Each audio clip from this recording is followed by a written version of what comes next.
आज से कुछ दिनों पहले हमारे चैनल पे वीडियो आई थी कि अगर आपका सिलेबस कंप्लीट नहीं हुआ है तो जल्दी से जल्दी उसको कैसे कंप्लीट करें। आज की इस वीडियो में हम डिस्कस करेंगे कि मान लेते हैं सिलेबस तो आपने कंप्लीट कर लिया, लेकिन अब आगे क्या? आगे के हमारे स्टेप्स क्या होने वाले हैं? सबसे पहले तो हम क्या करेंगे, सैंपल पेपर उठाएँगे और उसको सॉल्व करेंगे हर एक सब्जेक्ट के लिए। सैंपल पेपर्स कैसे करना है, कब करना है, क्यों करना है? अगर ऐसा कोई भी डाउट है तो पहले से ही वीडियो आ चुकी है, उसको देख लेना, सारे डाउट्स आपके खत्म हो जाएँगे। सैंपल पेपर भी ऐसा नहीं कि कोई सा भी उठा लिया, ऑनलाइन गए या फिर मार्केट में गए, कोई भी बुक उठा के लेके आ गए। अच्छी बुक लेना है, ओसवाल गुरुकुल की बुक काफ़ी ज़्यादा अच्छी है। ओसवाल गुरुकुल की सारे सब्जेक्ट के सैंपल पेपर्स आपको परचेज़ कर लेना है। आप में से एक भी बच्चा बिना सैंपल पेपर सॉल्व करे बोर्ड एग्ज़ाम देने नहीं जाएगा, क्योंकि सैंपल पेपर सबसे ज़्यादा इंपॉर्टेंट होते हैं सिलेबस कंप्लीट करने के बाद। तो अगर आपको ऑनलाइन परचेज़ करना है तो लिंक डिस्क्रिप्शन में, ऑफलाइन परचेज़ करना है तो ओसवाल गुरुकुल की सैंपल पेपर आप परचेज़ कर लेना अपनी स्टोर से जाके। अब इसके बाद क्या? हमें रिवीजन भी करना होगा। अब ये तो हमें पता है रिवीजन करना है, लेकिन हमें 2 टाइप का रिवीजन करना है हर एक बच्चे को। हमारे ह्यूमैनिटीज़ में नेम्स और डेट्स बहुत सारे होते हैं, तो टाइम टू टाइम आपको इनको रिवाइज़ करते जाना है। प्लस एक दूसरा रिवीजन क्या होगा? टॉपिक्स का। जब आप सैंपल पेपर सॉल्व करोगे, तो आपको पता चलेगा कि कुछ टॉपिक्स ऐसे हैं जिनके क्वेश्चन मुझे नहीं बनना है। मान लेते हैं एक आध क्वेश्चन आपसे नहीं बनता है, फिर तो ठीक है, आपने सिंपल नोट्स जो आपने बनाए हैं या फिर हमारे जो नोट्स हैं उनका यूज़ किया और उस टॉपिक को रिवाइज़ कर लिया। लेकिन मान लेते हैं बार-बार ऐसे क्वेश्चन्स आ रहे हैं एक ही चैप्टर से जो आपसे नहीं बन रहे हैं, तो उसमें आप क्या करेंगे? फँसना पक्का है, वीडियो को फिर से एक बार देख लेंगे। 15, 20, 30 मिनट की वीडियो होती है, पूरे चैप्टर के जितने भी क्वेश्चन हैं सारे कवर हो जाएँगे। तो ये आपने देख लिया तो आपका पूरा चैप्टर के क्वेश्चन आंसर्स रिवाइज़ हो गए।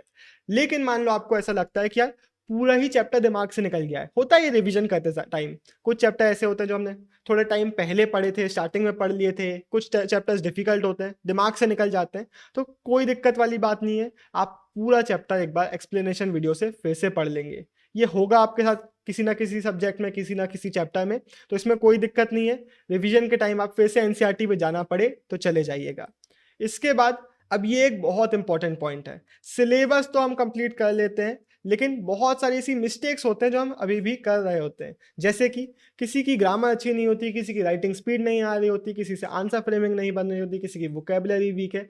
ऐसी मिस्टेक्स, कोई सिली मिस्टेक्स कर रहा है, ये पता कैसे चलती हैं? जब आप स्कूल के प्री बोर्ड्स एग्ज़ाम दोगे या फिर जो दे चुके होगे, या फिर जब आप सैंपल पेपर सॉल्व करोगे, जब आप आंसर को लिखोगे, तब आपको समझ में आएगा कि भाई यार लिखते नहीं बन रहा है, मतलब मेरी आंसर फ्रेमिंग अच्छी नहीं है, या फिर स्पीड नहीं आ रही है, या फिर पूरा सॉल्व करने के बाद जब आप चेक करोगे उसको, टीचर चेक करके आपको रिजल्ट देखेगा, तब आप देखोगे कि इतनी सारी स्पेलिंग मिस्टेक है, लिखते समय तो पता नहीं चला था। इस तरीके की मिस्टेक्स हम कर रहे होते हैं, कुछ सिली होती हैं, कुछ बेसिक मिस्टेक्स होती हैं। तो सबसे पहले तो इनको हमें फाइंड आउट करना है कि कौन-सी मिस्टेक्स हम कर रहे हैं, सैंपल पेपर और प्री बोर्ड के थ्रू, और उसके बाद उसका सॉल्यूशन हमें चाहिए। अब एक प्रॉब्लम हमारे साथ बहुत सारे बच्चों के साथ क्या होती है ना, स्पेसिफिक प्रॉब्लम्स हमें होती हैं, बहुत छोटी-छोटी प्रॉब्लम्स हो रही होती है, उनका सॉल्यूशन नहीं मिल रहा होता। तो हर टॉपिक पे वीडियो बनाना पॉसिबल नहीं है, तो इसलिए हम लाइव स्ट्रीम स्टार्ट करने वाले हैं। हो सकता है जब ये वीडियो आप देख रहे हो उसके पहले ही कुछ लाइव स्ट्रीम हमारे चैनल पे हो चुकी हो सकता है फ्यूचर में होने वाली हो। तो हमारे चैनल को आप सब्सक्राइब करके नोटिफ़िकेशन ऑन कर सकते हैं। उन लाइव स्ट्रीम में आप अपने जो जितने भी मिस्टेक्स हैं उनको लेके आ सकते हैं, हम आपकी स्पेसिफिक मिस्टेक्स का सॉल्यूशन वहाँ पे दे रहे होंगे। तो यही पर्पस होगा उन लाइव स्ट्रीम्स का, तो नोटिफिकेशन ऑन कर लेना। अब हम बढ़ते हैं हमारे अगले पॉइंट पे, जो कि काफ़ी इंटरेस्टिंग है। सुपर शॉर्ट नोट्स बनाइए। इससे मेरा क्या मतलब है भाई? दो चीज़ें, एक तो नेम्स और डेट्स जो आप बार बार भूल रहे हैं वो आपको लिखना है, दूसरा वो टॉपिक्स जो आप बार बार भूल रहे हैं वो आपको लिखना है। भूलने वाली चीज़ बार बार क्यों लिखनी है, ये बहुत इंटरेस्टिंग है। क्या होता है ना, कुछ टॉपिक्स ऐसे होते हैं जो हमें डिफिकल्ट लग रहे होते हैं, कुछ चीज़ें ऐसी होती है जो हम बार बार दिमाग से निकल रही होती हैं, तो इनको हम क्या करेंगे ना, लिखते जाएंगे। सुपर शॉर्ट नोट्स में एक पेज में लिखते जाएंगे, और अपने एग्जाम के जस्ट एक दिन पहले या फिर एग्जाम वाले दिन सुबह सुबह इन सुपर शॉर्ट नोट्स को एक बार फटाक से पढ़ लेंगे। और हमारे दिमाग से ये चीज़ें कब निकलती हैं? 1-2 दिन 3 दिन बाद। लेकिन सिंस हमने एग्जाम वाले दिन ही पढ़ा है, सिंस हमने एक दिन पहले ही पढ़ा है, ये चीज़ें हमारे दिमाग से निकलेंगी नहीं। अगर आप ये सारी चीज़ें पढ़ के स्किप करते जाओगे और लिखोगे नहीं, तो एग्ज़ाम वाले दिन आपको पता नहीं होगा कि क्या-क्या चीज़ें आपको पढ़नी है। इसलिए एक पेज में इनको लिखते जाइए, एग्ज़ाम वाले दिन पढ़ के जाइएगा। सारी चीज़ें आपकी शॉर्ट टर्म मेमोरी में रहेंगी, आप लिख के आ जाओगे। अगला पॉइंट है, एक्स्ट्रा जो सिलेबस होता है उसको कवर करने का टाइम आ चुका है। जैसे कि मैप्स, बॉक्सेस जो होते हैं, इमेजेस होते हैं, कार्टून्स होते हैं, इन सबको अब हम पढ़ रहे होंगे सिंस हमारे सारे चैप्टर्स कंप्लीट हो चुके हैं। तो इनके लिए कहाँ जाएँगे? हमारे चैनल पे सारी वीडियो आपको मिल जाएँगी, मैप की भी, इमेजेस वगैरह की भी, सब चीज़ की। तो वहाँ से आप इन एक्स्ट्रा सिलेबस को कंप्लीट कर रहे होंगे। अब आप बोलोगे भैया कितना प्रमोशन करोगे, पूरी वीडियो ही प्रमोशन में बना दी है, तो भाई क्या करूँ? एक ऑप्शन है कि एनसीईआरटी से कर लो, खुद से मेहनत कर लो। तो क्यों आप खुद से मेहनत करोगे जब आपके पास एक बेटर ऑप्शन अवेलेबल है? अगर आप चाहो तो एनसीईआरटी से कर लो, चाहो तो क्वेश्चन बैंक से कर लो, वो भी एक ऑप्शन है।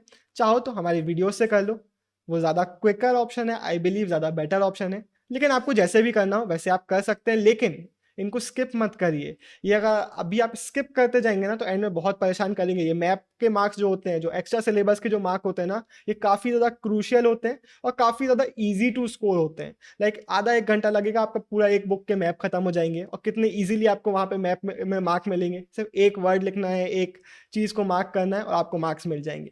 इसलिए एक्स्ट्रा सिलेबस को हल्के में नहीं लेना है, करते जाना है। और जो लिंक है इस वीडियो का उसको जो डिस्क्रिप्शन है इस वीडियो का उसको ज़रूर चेक करिएगा, वहाँ पे बहुत इंपॉर्टेंट लिंक्स मिलेंगे। आंसर राइटिंग का कोर्स मात्र 150 रुपीज़ में अवेलेबल है। आंसर राइटिंग की सारी दिक्कतों को ख़त्म कर देगा। तो आंसर राइटिंग में प्रॉब्लम है, कोर्स को परचेज़ कर लो। 100% गारंटी है कि आप बहुत खुश होंगे इसको देखने के बाद। इसी के साथ ये वीडियो खत्म होता है। Bye bye, signing off,